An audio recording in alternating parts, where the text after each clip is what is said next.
So if you're thinking about getting into social media, maybe we should talk about what social media is. I look at social media as any tool or technology that's come around here in the last 5, 6, 7 years that's allowing us to talk to other people seamlessly through Facebook or Twitter, or LinkedIn, email, and your blog. Anything that is interactive, that has an exchange of ideas, all of those are social media. And so if you want to play in that playground, you should be the type of personality that just loves engaging with people, sharing ideas, giving out helpful advice or helpful links, being part of a conversation. 90% of people online just lurk. They don't engage. They don't like very much. They don't comment hardly ever. They very, very rarely share. 90% of people are like that. Those people won't be very good at social media because you've got to provide content. You have to contribute to the conversation. There's another about 8% of people that do engage. So they do the majority of the liking and the sharing and things of that nature. So they're more adding to the conversation. But the people that really, really excel at this, the people that are just golden, are people that create content from scratch.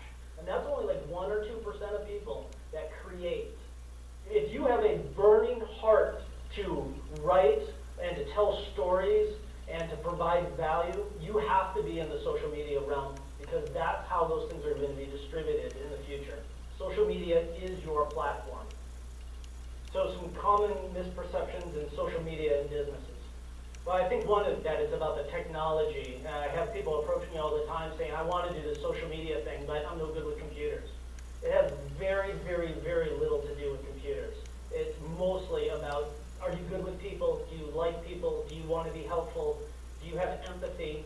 Do you like to interact and engage? Do you want to see other people be successful? If you have those traits, you're going to be good at social media.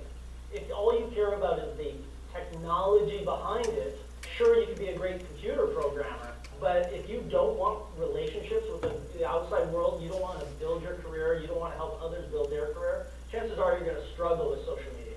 The more it's about you, the worse you're going to do. Other misconceptions about the technology and social media, a lot of companies think that social media belongs in one department, whether it's IT department or the marketing department. It belongs in every department. Human resources is used in social media now. Your chairman of the board and the other people at the upper management have to be using social media. So what would be the career outlook for somebody younger thinking about they love social media and they're thinking about making it a career? The idea, the concept that you can talk 24/7, 365 to anybody in the world seamlessly through a free tool that allows you to help people and to be of service and to sell and to build a career. You can be a consultant.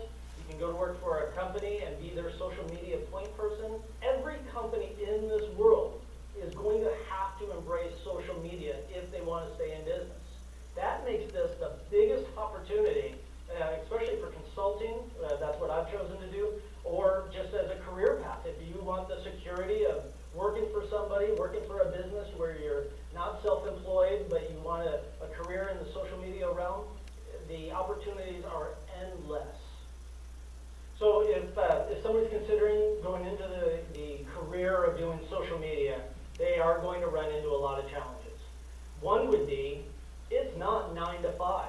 Social media is 24/7, 365. So you need to have the personality that is looking at your phone all the time and checking your emails. And if it's 7:30 at night and you can be of service to your company or a customer, you relish that. You enjoy that. If it's the weekend, not that you can't take vacations and not that you can't turn the responsibilities over to another person. But if you expect to be a top social media, and you should never do anything that you don't expect to be the top person at, you've got to be the best in the world at whatever you choose to do. But if you decide to be in social media, you need to realize that it travels with you, and you have a lot of responsibility. There have been companies that have had something blow up on them, some bad news or an angry customer, posted on Friday afternoon after work, and nobody from that company responded until Monday. That is forever in social media. We all know how fast it can travel in 24 hours.